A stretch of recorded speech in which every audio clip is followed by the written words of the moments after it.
നമ്മൾ വളരെ സന്തോഷത്തോടെയും ആവേശത്തോടെയും ഒരു എൻ്റർടൈൻമെൻറ്റിന് വേണ്ടി കാണുന്ന ഒന്നാണ് സിനിമ. എന്നാൽ ഈ അടുത്തിടെ ഇറങ്ങുന്ന സിനിമകൾ വളർന്നു വരുന്ന സമൂഹത്തെയും തലമുറയെയും വളരെ മോശമായ രീതിയിൽ ബാധിക്കുന്നുണ്ട് എന്നാണ് ചിലർ നടത്തുന്ന ചർച്ച. ഏതൊരു കലാരൂപത്തെയും പോലെ സമൂഹത്തെ വളരെ ആഴത്തിൽ സ്വാധീനിക്കാൻ കഴിവുള്ള ഒന്ന് തന്നെയാണ് സിനിമ. ഈ അടുത്തിടെ നടന്ന പല ക്രൂരകൃത്യങ്ങളും കൊലപാതകങ്ങളും സിനിമ കാരണമാണെന്നും ചിലർ പറയുന്നു. അമിതമായ വയലൻസും സമൂഹത്തെ മോശമായ വഴിയിലേക്ക് തള്ളിവിടുന്നു എന്നുമാണ് ചർച്ച. എന്നാൽ അത്തരത്തിൽ സിനിമ നമ്മളെ മോശമായ കാര്യങ്ങൾ പഠിപ്പിക്കുന്നുണ്ടോ? ഇന്നത്തെ വീഡിയോയിൽ നമ്മൾ നോക്കാൻ പോകുന്നത് സിനിമ നമ്മളെ പഠിപ്പിച്ച മോശമായ കാര്യങ്ങളും കുറ്റകൃത്യങ്ങളെയും കുറിച്ചാണ്.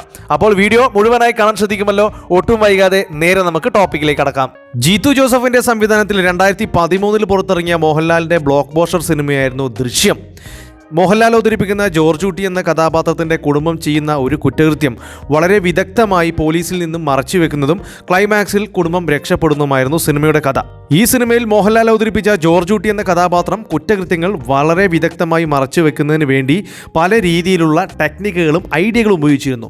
എന്നാൽ ആ ഐഡിയകളൊക്കെ പിന്നീട് പല കുറ്റവാളികളും ഉപയോഗിച്ചത് ഈ സിനിമയ്ക്ക് വലിയൊരു ചീത്തപ്പേരായി. അജ്ഞാത മൃതദേഹത്തെ പിന്തുടർന്ന് നടത്തിയ അന്വേഷണത്തിൽ 2 കൊലക്കേസുകൾ തെളിയിച്ച പോലീസ്. ദൃശ്യം സിനിമയിൽ നിന്ന് പ്രചോദനമുള്ള തെളിവുകൾ ഓരോന്നായി മായ്ക്കാൻ ശ്രമിച്ച പ്രതിയെ വിദഗ്ധമായാണ് പോലീസ് കൂടി. കാരണം ഈ സിനിമയിൽ മോഹൻലാൽ അവതരിപ്പിച്ച ജോർജ് കുട്ടി എന്ന കഥാപാത്രം തെളിവുകൾ നശിപ്പിക്കുന്നതിന് വേണ്ടി ഉപയോഗിച്ച പല ടെക്നിക്കുകളും പിന്നീട് നടന്ന പല കൊലപാതക കേസിലെ പ്രതികളും ഉപയോഗിച്ചിരുന്നു. അങ്ങനെ ദൃശ്യം മോഡൽ കൊലപാതകം എന്ന് പേരും വന്നു. കൊലപാതകങ്ങൾക്ക് മുൻപും പിമ്പുമായി ദൃശ്യം സിനിമ 17 വട്ടം കണ്ട തെളിവുകൾ ഇല്ലാതാക്കാൻ ശ്രമിച്ചു. 17 തവണ ദൃശ്യം സിനിമയിട്ട് കണ്ടു. എങ്ങനെ ഇത് മാത്രമല്ല, പിന്നീട് ഒരുപാട് കേസുകൾ ദൃശ്യം മോഡലിൽ നമ്മുടെ നാട്ടിൽ സംഭവിച്ചിരുന്നു. അമ്പലപ്പുഴയിൽ ദൃശ്യം മോഡൽ കൊലപാതകം. യുവതിയെ സുഹൃത്ത് കൊന്നു കുഴിച്ചുമൂടി കോൺക്രീറ്റ് ചെയ്തു. എന്നാൽ ജീത്തു ജോസഫ് ഈ സിനിമ സംവിധാനം ചെയ്യുമ്പോൾ കുറ്റവാളികളെ പ്രോത്സാഹിപ്പിക്കണമെന്നുള്ള ഉദ്ദേശത്തോടെയുള്ളതല്ല. എന്നാൽ അതിവിദഗ്ധരായ ചില കുറ്റവാളികൾ ഈ സിനിമയിലെ ചില ടെക്നിക്കുകൾ ഉപയോഗിച്ചത് സിനിമയ്ക്ക് ചീത്തപ്പേരുണ്ടാക്കി എന്ന് മാത്രം. മിഥുൻ മാനുവൽ തോമസിന്റെ സംവിധാനത്തിൽ 2020 പുറത്തിറങ്ങി കുഞ്ചാക്കോ ബോബൻ നായകനായെത്തിയ സൂപ്പർ ഹിറ്റ് സിനിമയായിരുന്നു അഞ്ചാം പാതിര. ഈ സിനിമയിൽ ഷറഫുദ്ദീൻ അവതരിപ്പിച്ച ഡോക്ടർ ബെഞ്ചമിൻ ലോയിസ് എന്ന സൈക്കോ നടത്തുന്ന കൊലപാതകങ്ങൾ അന്വേഷിച്ചെത്തുന്ന പോലീസും പോലീസിനെ സഹായിക്കുന്ന കുഞ്ചാക്കോ ബോബന്റെ കഥാപാത്രമായ ഡോക്ടർ അൻവർ ഹുസൈന്റെയും കഥയായിരുന്നു ഈ സിനിമ പറഞ്ഞത്. എന്നാൽ ഈ ചിത്രത്തിൽ ഷറഫുദ്ദീന്റെ കഥാപാത്രമായ ഡോക്ടർ ബെഞ്ചമിൻ ലൂയിസ് നടത്തുന്ന പല ടെക്നിക്കുകളും പിന്നീട് കേരളത്തിൽ നടന്ന പ്രസിദ്ധമായ ഒരു കേസിലെ പ്രതി ഉപയോഗിച്ചിരുന്നു. കണ്ണൂർ പാനൂരിൽ പ്രണയം നിരസിച്ചതിന് യുവതിയെ കൊലപ്പെടുത്തിയത് അഞ്ചാം പാതിര സിനിമ മാതൃകയിലെന്ന് പോലീസ്. കണ്ണൂർ ജില്ലയിലെ പാനൂരിൽ വെച്ച് നടന്ന വിഷ്ണുപ്രിയ കേസിലെ പ്രതിയാണ് അഞ്ചാം പാതിര സിനിമ കണ്ട് പല രീതിയിലുള്ള പ്ലാനുകൾ തയ്യാറാക്കിയത്. അതിൽ സൈക്കോ കഥാപാത്രം ഉപയോഗിക്കുന്ന ടെക്നിക്കുകൾ ഇയാൾ ഉപയോഗിക്കുകയായിരുന്നു. കുറ്റം ചെയ്യാനുള്ള ആയുധങ്ങൾ ഉണ്ടാക്കിയതും ആയുധങ്ങൾ ഓൺലൈനിൽ വാങ്ങിയതൊക്കെ സിനിമയിൽ നിന്നും ഇൻസ്പയർഡ് ചെയ്തെന്നാണ് പോലീസ് പറയുന്നത്. പ്രതി കൊലപാതകം ആസൂത്രണം ചെയ്യുമ്പോൾ സിനിമയുടെ സ്വാധീനമുണ്ടായിട്ടുണ്ടെന്നാണ് പോലീസ് കരുതുന്നത്. കുഞ്ചാക്കോ ബോബന്റെ തന്നെ സിനിമാ കരിയറിലെ ഏറ്റവും വലിയ വിജയങ്ങളിൽ ഒന്നായിരുന്നു അഞ്ചാം പാതിര. ബോക്സ് ഓഫീസിൽ നിന്നും 50 കോടിക്ക് മുകളിൽ കളക്ഷൻ നേടി സൂപ്പർ ഹിറ്റ് വിജയം നേടി ഈ സിനിമ ഒരുക്കുമ്പോൾ സിനിമയുടെ സംവിധായകനായ മിഥുൻ മാനുവൽ തോമസ് ഒരിക്കലും വിചാരിച്ചിട്ടുണ്ടാവില്ല തൻ്റെ സിനിമയിലെ ഒരു രംഗം ഒരു വലിയ കുറ്റകൃത്യത്തിന് പ്രേരകമാകുമെന്ന്. പ്രേക്ഷകർ വളരെയധികം ഇഷ്ടപ്പെട്ട ഈ സിനിമയുടെ പേര് കേരളത്തിലെ പ്രസിദ്ധമായ ഒരു കുറ്റകൃത്യത്തോടൊപ്പം ചേർത്ത് വെക്കുന്നത് സിനിമയ്ക്ക് ക്ഷീണം തന്നെയാണ്. സഞ്ജയ് ഗദ്വിയുടെ സംവിധാനത്തിൽ 2004 പുറത്തിറങ്ങിയ ചിത്രമായിരുന്നു ധൂം. അഭിഷേക് ബച്ചനും ജോൺ എബ്രാമും ഉദയ് ചോപ്രയുമായിരുന്നു പ്രധാന കഥാപാത്രങ്ങളെ അവതരിപ്പിച്ചത്. കള്ളന്മാരുടെ കഥ പറഞ്ഞ ഈ സിനിമ ധൂം 2, ധൂം 3 എന്നീ ഭാഗങ്ങളും പിന്നീട് പുറത്തിറങ്ങിയിരുന്നു. പ്രേക്ഷകരിൽ നിന്നും നല്ല അഭിപ്രായമായിരുന്നു ഈ സിനിമ. കള്ളന്മാരുടെ കഥ പറഞ്ഞ ഈ ചിത്രത്തിൽ പല രീതിയിലുള്ള മോഷണങ്ങൾ കാണിച്ചിരുന്നു. അതിവിദഗ്ധമായി എങ്ങനെ കൊള്ളയടിക്കാമെന്നതും പോലീസിൽ നിന്നും എങ്ങനെ വിദഗ്ധമായി രക്ഷപ്പെടാമെന്നതുമൊക്കെയായിരുന്നു ഈ സിനിമയിൽ കാണിച്ചിരുന്നത്. അതുകൊണ്ട് തന്നെ പല കള്ളന്മാരുടെയും ഇഷ്ട സിനിമയായിരുന്നു ധൂം സീരീസ്. ഇതിൽ കാണിക്കുന്ന പല ടെക്നിക്കുകളും ഉപയോഗിച്ച് നമ്മുടെ രാജ്യമൊട്ടാകെ പല സ്ഥലങ്ങളിലും കേസുകൾ റിപ്പോർട്ട് ചെയ്യപ്പെട്ടിരുന്നു. നമ്മുടെ നാട്ടിലും ഇതുപോലെ ധൂം മോഡൽ കേസ് ഉണ്ടായിരുന്നു. കാസർഗോഡ് ചെറുവത്തൂർ വിജയ ബാങ്ക് ശാഖയിൽ വൻ കവർ. 4 കോടിയോളം വില വരുന്ന സ്വർണവും പണവും നഷ്ടപ്പെട്ടു. ധൂം സിനിമയിൽ കാണിച്ച ടെക്നിക്കുകൾ ഉപയോഗിച്ച് ബാങ്കിന്റെ മുകൾ ഭാഗം തുരന്നാണ് ഇവർ ബാങ്കിന്റെ സ്ട്രോങ് റൂമിലേക്ക് എത്തിയതും അവിടുന്ന് 4 കോടിയോളം വരുന്ന പണവും സ്വർണവും കവർന്നതും. ഇതുപോലെ കാസർഗോഡ് മാത്രമല്ല കേരളത്തിന്റെ മറ്റു പല ഭാഗങ്ങളിലും കേസുകൾ റിപ്പോർട്ട് ചെയ്യപ്പെട്ടിരുന്നു. ധൂം സിനിമയാണ് ഈ മോഷണത്തിന്റെ മാതൃകയിലും പ്രചോദനമായതെന്ന് വേണമെങ്കിൽ ചേലമ്പ്ര മുതലുള്ള കഥകൾ നോക്കുമ്പോൾ പറയാൻ കഴിയും. ധൂം മോഡലിൽ പല രീതിയിലുള്ള മോഷണങ്ങൾ നമ്മുടെ രാജ്യത്തിന്റെ പല ഭാഗങ്ങളിലും നടന്നിരുന്നു. ധൂം 1 ശേഷം ധൂം 2 ധൂം 3 കള്ളന്മാർ കാത്തിരുന്നു. ഇനി ചില കള്ളന്മാർ ചിലപ്പോൾ ധൂം 4 കാത്തിരിക്കുകയായിരിക്കാം. വെങ്കി അറ്റ്ലൂരിയുടെ സംവിധാനത്തിൽ 2024 പുറത്തിറങ്ങിയ ചിത്രമായിരുന്നു ലക്കി ഭാസ്കർ. ദുൽഖർ സൽമാനും മീനാക്ഷി ചൗധരിയുമായിരുന്നു പ്രധാന കഥാപാത്രങ്ങൾ അവതരിപ്പിച്ചത്. പ്രേക്ഷകരെ ത്രില്ലടിപ്പിച്ച ഈ സിനിമ ബോക്സ് ഓഫീസിൽ നിന്നും നല്ല കളക്ഷൻ നേടുകയും ഏകദേശം 111 കോടിക്ക് മുകളിൽ കളക്ഷൻ നേടി സിനിമ ഹിറ്റായിരുന്നു. സാമ്പത്തികമായി പിന്നോക്കം നിൽക്കുന്ന കുടുംബം പോറ്റാൻ കഷ്ടപ്പാടുകൾ സഹിച്ച് ബാങ്കിൽ ജോലി ചെയ്യുന്ന ഒരു ചെറുപ്പക്കാരൻ്റെ കഥ. ആ ചെറുപ്പക്കാരൻ ഏതാനും ദിവസങ്ങൾക്കുള്ളിൽ കോടീശ്വരനായി മാറുന്നതായിരുന്നു ഈ കഥ. ഒരു തട്ടിപ്പിലൂടെയായിരുന്നു നായകൻ കോടീശ്വരനായി മാറിയത്. എന്നാൽ ഈ സിനിമയിലെ നായകനായ ദുൽഖർ സൽമാന്റെ കഥാപാത്രം ചെയ്യുന്നത് പോലെ പ്ലാനിങ്ങുകളിലൂടെ ബാങ്കിൽ നിന്നും പണം തട്ടിയെടുക്കാൻ ശ്രമിച്ച ഒരു കൂട്ടം യുവാക്കൾ പിടിയിലായിരുന്നു. ഈ പടം കണ്ട് ഇൻസ്പയർ ചെയ്താണ് 6 അംഗ സംഘം മോഷണ ശ്രമം നടത്തിയത്. എന്നാൽ കയ്യോടെ പിടിക്കുകയായിരുന്നു. ബാംഗ്ലൂരിലായിരുന്നു സംഭവം. ബാംഗ്ലൂരിലെ ഒരു പ്രൈവറ്റ് ലിമിറ്റഡ് കമ്പനിയിലെ സ്റ്റാഫുകളായിരുന്നു 6 പേരും. ATMകളിൽ നിറയ്ക്കുന്ന പണത്തിന് പകരം ഇവർ സ്വന്തം കീശയിലേക്കായിരുന്നു പണം നിറച്ചിരുന്നത്. പടം കണ്ട് ഇൻസ്പയറായി വിവിധ പ്ലാനുകൾ ഉണ്ടാക്കി ഏകദേശം 43 ലക്ഷത്തിലേറെ രൂപ ഇവർ മോഷ്ടിച്ചിരുന്നു.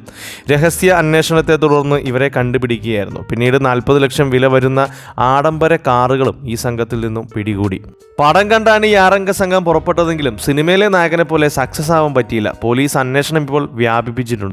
ഇനി സിനിമ നമ്മളെ പഠിപ്പിക്കുന്ന ചില തെറ്റായ ചിന്താഗതികൾ എന്തൊക്കെയാണെന്ന് നോക്കാം. സിനിമ കണ്ട് അത്തരം ചിന്തകൾ നമ്മുടെ മനസ്സിൽ അറിയാതെ പതിഞ്ഞു പോയിട്ടുണ്ട്. അതിലൊന്നാമത്തേതാണ് അരാജകത്വം, നിയമം കയ്യിലെടുക്കലും. കുറ്റങ്ങൾ ചെയ്യുന്ന വില്ലന്മാരെ നായകന്മാർ ക്ലൈമാക്സിൽ ശിക്ഷിക്കാറാണ് പതിവ്. കെട്ടിയിട്ട് തീ കൊളുത്തുകയോ അല്ലെങ്കിൽ തല്ലിക്കൊല്ലുകയോ വെടിവെച്ച് കൊല്ലുകയൊക്കെയാണ് ചെയ്യാറുള്ളത്. അവിടെ പോലീസിനെയോ നിയമത്തെയോ ആശ്രയിക്കാറില്ല എന്നതാണ്. രാജ്യദ്രോഹത്തിന് ശിക്ഷ ഇവിടെ ഇപ്പോ. സിനിമയിലെ നായകന്മാർ ചെയ്യുന്നത് പോലെ നിയമം കയ്യിലെടുക്കാനും ശിക്ഷിക്കാനുമുള്ള ഒരു മനോഭാവം നമ്മുടെ മനസ്സിലുണ്ട്. പലരും അത് ചെയ്യുന്നില്ലെങ്കിലും നമ്മുടെ മനസ്സിൽ അത് അറിയാതെ പതിഞ്ഞു പോയിട്ടുണ്ട്. അതുകൊണ്ടാണ് സോഷ്യൽ മീഡിയയിൽ കൊലപാതകമോ മോഷണമോ മറ്റെന്തെങ്കിലും രാഷ്ട്രീയപരമായ വാർത്തകളോ വന്നാൽ അവനെ പച്ചക്ക് കൊളുത്തണം, വെടിവെച്ച് കൊല്ലണം, തല്ലിക്കൊല്ലണം എന്നുള്ള രീതിയിലൊക്കെ നമ്മൾ കമൻറ്റ് ചെയ്യുന്നത്. ഇതൊന്നും ആരും യഥാർത്ഥത്തിൽ ചെയ്തതല്ല. പക്ഷേ നമ്മൾ എവിടെയോ കണ്ട എല്ലാ സിനിമകളിലും വില്ലന്മാരെ അവസാനം നായകന്മാർ തന്നെ ശിക്ഷിക്കുന്നത്, അവർ കൈകാര്യം ചെയ്യുന്നത് നമ്മുടെ മനസ്സിൽ പതിഞ്ഞു പോയിട്ടുണ്ട്. അതുകൊണ്ടാണ് നമ്മൾ ഈ രീതിയിലുള്ള കമൻറ്റുകൾ സോഷ്യൽ മീഡിയയിൽ ഇടുന്നത്. സിനിമ പഠിപ്പിച്ച മറ്റൊരു കാര്യമാണ് പെൺകുട്ടികളുടെ പിന്നാലെ നടക്കൽ, സ്റ്റോക്കിംഗ്. ഒരു പെൺകുട്ടിയോട് തനിക്ക് ഇഷ്ടം തോന്നുകയാണെങ്കിൽ അവരുടെ പിന്നാലെ നടന്ന് ശല്യം ചെയ്ത് അവരെവിടെ പോയാലും അവരെ ബാക്കിൽ തന്നെ നടന്ന് അവരുടെ പ്രണയം അവസാനം പിടിച്ചു പറ്റുക എന്ന കാര്യം നമ്മളെ പഠിപ്പിച്ചത് സിനിമയാണ്. യഥാർത്ഥത്തിൽ ഇതൊരു കുറ്റകരമായ കാര്യമാണ്. ഇന്ത്യൻ ശിക്ഷാ നിയമപ്രകാരം ഇത്തരത്തിലുള്ള സ്റ്റോക്കിംഗ് ശിക്ഷിക്കപ്പെടുന്ന ഒന്നാണ്. പക്ഷേ സിനിമ കണ്ട് അതൊരു പുരുഷന്റെ അവകാശമാണെന്ന രീതിയിൽ നമ്മളിൽ പലരും ഇപ്പോഴും തെറ്റിദ്ധരിച്ച് മനസ്സിലാക്കിയിട്ടുണ്ട്. അതുകൊണ്ട് പണ്ട് മുതൽക്കേ നമ്മുടെ മനസ്സിലുള്ള ഒരു ചിന്താഗതിയാണ് പെൺകുട്ടിയുടെ സ്നേഹം പിടിച്ചു പറ്റാൻ അവരോട് പ്രണയം തോന്നിയാൽ അവരെ പിന്നാലെ നടന്ന് വളയ്ക്കുക എന്നുള്ളൊരു രീതി. സിനിമ കണ്ട് നമ്മളിൽ പലരും തെറ്റായി പഠിച്ചൊരു കാര്യമാണ് അമിതമായ പുകവലി. പുകവലി ഒരു സ്റ്റൈലിൻ്റെ ഭാഗമാണെന്ന് പലരും തെറ്റിദ്ധരിച്ചിരിക്കുന്നത് സിനിമയിലെ നായകന്മാർ മാസ് കാണിക്കാൻ വേണ്ടി പുകവലിക്കുന്നതിലൂടെയാണ്. എന്നാൽ ഇത് ആരോഗ്യത്തിന് വളരെ ദോഷകരമാണ്. കുട്ടികൾ ഉൾപ്പെടെയുള്ളവരിൽ പുകവലിക്കണമെന്നൊരു ചിന്താഗതി ഉണ്ടാക്കിയത് സിനിമയിലെ നായകന്മാർ ഉപയോഗിക്കുന്നത് കണ്ടു തന്നെയാണ്. അതുകൊണ്ടാണ് പുകവലി ആരോഗ്യത്തിന് ഹാനികരമാണെന്ന് പിന്നീട് സർക്കാർ ഇടപെട്ട് എഴുതിപ്പിക്കാൻ തുടങ്ങിയത്. സിനിമ പ്രചരിപ്പിക്കുന്ന മറ്റൊരു കാര്യമാണ് അരാഷ്ട്രീയവാദം. രാഷ്ട്രീയക്കാരൊക്കെ വില്ലന്മാരാണെന്നും അവർ സാമ്പത്തിക നേട്ടം ഉണ്ടാക്കുന്നതിന് വേണ്ടിയാണ് രാഷ്ട്രീയ പ്രവർത്തനം നടത്തുന്നതെന്നുള്ള രീതിയിലൊക്കെ പല രീതിയിലുള്ള അരാഷ്ട്രീയവാദങ്ങൾ പ്രചരിപ്പിക്കുന്നുണ്ട്. രാഷ്ട്രീയ പ്രവർത്തനം മോശമായ ഒന്നാണെന്നും രാഷ്ട്രീയക്കാർ വില്ലന്മാരാണെന്നും ഉള്ള രീതിയിൽ പല സിനിമകളും ചിത്രീകരിച്ചിട്ടുണ്ട്. അതുകൊണ്ട് തന്നെ വളർന്നു വരുന്ന യുവതലമുറയിൽ പലരും അരാഷ്ട്രീയവാദികളായി മാറുന്നുമുണ്ട്. സിനിമയുടെ മറ്റൊരു എഫക്റ്റാണ് അമിതമായ താര ആരാധന. സിനിമയിലെ പല കഥാപാത്രങ്ങൾ കണ്ട് ഇൻസ്പയറായി അവരുടെ യഥാർത്ഥ ജീവിതത്തിലും അവർ അത്തരത്തിലാണെന്ന് കരുതി സിനിമയിലെ അഭിനയിക്കുന്ന താരങ്ങളെ അമിതമായി ആരാധിക്കുകയും അവർക്ക് വേണ്ടി വഴക്ക് കൂടുകയും റോട്ടിൽ പ്രശ്നമുണ്ടാക്കുകയും തർക്കങ്ങൾ നടത്തുകയും സ്വന്തം ശരീരം പോലും പണയം വെച്ചുകൊണ്ട് പല രീതിയിലുള്ള യാത്രകൾ നടത്തി അവരെ കാണാൻ പോവുകയൊക്കെ ചെയ്യാറുണ്ട്. ഒരു സിനിമ കണ്ട് അവരെ ഇഷ്ടപ്പെടുക എന്നുള്ളത് തെറ്റായ കാര്യമല്ല. പക്ഷേ അതിലുപരി അത് ജീവിതത്തിൽ പകർത്തി അവർ യഥാർത്ഥ ജീവിതത്തിൽ അങ്ങനെയാണെന്ന് കരുതി അവരുടെ പിന്നാലെ നടക്കുന്നത് ശരിയാണോ? 2024 ഉണ്ണി മുകുന്ദൻ നായകനായി പുറത്തിറങ്ങിയ ബ്ലോക്ക് പോസ്റ്റർ സിനിമയായിരുന്നു മാർക്കോ. അമിതമായ വയലൻസ് ആയിരുന്നു ഈ സിനിമയുടെ പ്രത്യേകത. അതുകൊണ്ട് തന്നെ ഒരുപാട് വിമർശനങ്ങൾ ഈ സിനിമ ഏറ്റുവാങ്ങിയിട്ടുമുണ്ട്. ഈ അടുത്തിടെ നടന്ന പല ക്രൂരകൃത്യങ്ങളും ഈ സിനിമയിൽ കണ്ട് പ്രചോദനം ഉൾക്കൊണ്ടാണ് ഉണ്ടായതെന്നാണ് പലരും വാദിച്ചിരുന്നത്. അതുകൊണ്ട് തന്നെ വ്യാപകമായി സിനിമയുടെ സംവിധായകൻ ഉൾപ്പെടെ ഒരുപാട് വിമർശനങ്ങൾ ലഭിച്ചിട്ടുണ്ട്. എന്നാൽ ചിലർ ഇതിനെ എതിർത്തും പറയുന്നുണ്ട്. സിനിമ യാതൊരു രീതിയിലും സ്വാധീനിക്കുന്നില്ല എന്നും പറയുന്നുണ്ട്. നമ്മൾ ഈ കണ്ട ഉദാഹരണങ്ങളിൽ പലതും സിനിമയിൽ നിന്നും സ്വാധീനിച്ചതാണ്. സിനിമ ആളുകളെ സ്വാധീനിക്കുന്നത് കൊണ്ടാണല്ലോ രാഷ്ട്രീയ പാർട്ടികൾ പല രീതിയിലുള്ള പ്രോപ്പഗണ്ട സിനിമകൾ പുറത്തിറക്കുന്നത്, അവരുടെ ആശയം സിനിമയിലൂടെ പ്രചരിപ്പിക്കുന്നത്. അതിനൊരു ഉദാഹരണമാണ് 2024 പുറത്തിറങ്ങിയ കേരള സ്റ്റോറി എന്ന സിനിമ. ഈ സിനിമയിൽ പറഞ്ഞ കാര്യങ്ങളൊക്കെ സത്യമാണെന്ന് വിശ്വസിക്കുന്ന ഒരു കൂട്ടരുണ്ട്. അവരുടെ കേരളത്തിലെ ജനങ്ങളോടുള്ള മനോഭാവം വളരെയധികം മാറിയതായും അനുഭവസ്ഥർ പല വാർത്തയിലും തുറന്നു പറഞ്ഞിട്ടുമുണ്ടായിരുന്നു. സിനിമ ഇത്തരത്തിൽ പ്രേക്ഷകരെ വളരെയധികം സ്വാധീനിക്കുന്നുണ്ട്. എന്നാൽ സിനിമ മോശം കാര്യങ്ങൾ മാത്രമല്ല പഠിപ്പിക്കുന്നത്, പല നല്ല കാര്യങ്ങളും സിനിമ പഠിപ്പിക്കുന്നുണ്ട്. ഉദാഹരണത്തിന് ദുൽഖർ സൽമാൻ നായകനായി എത്തിയ നീലാകാശം പച്ചക്കടൽ ചുവന്ന ഭൂമി എന്ന ചിത്രം ഇറങ്ങിയതിന് ശേഷം ഒരുപാട് പേര് ഇതിൽ നിന്നും ഇൻസ്പയർ ആയിക്കൊണ്ട് ബുള്ളറ്റ് എടുത്ത് ഇന്ത്യ ഒട്ടാകെ യാത്ര ചെയ്യാനും കാര്യങ്ങൾ മനസ്സിലാക്കാനും യാത്രയെ കൂടുതൽ പ്രോത്സാഹിപ്പിക്കുകയൊക്കെ ചെയ്തിട്ടുണ്ട്. ഇത്തരത്തിൽ സിനിമ സ്വാധീനിച്ച നല്ലതും ചീത്തയുമായ ഒരുപാട് കാര്യങ്ങളുണ്ട്. യഥാർത്ഥത്തിൽ സിനിമ വല്ലാത്ത രീതിയിൽ സ്വാധീനിക്കുന്നുണ്ടോ?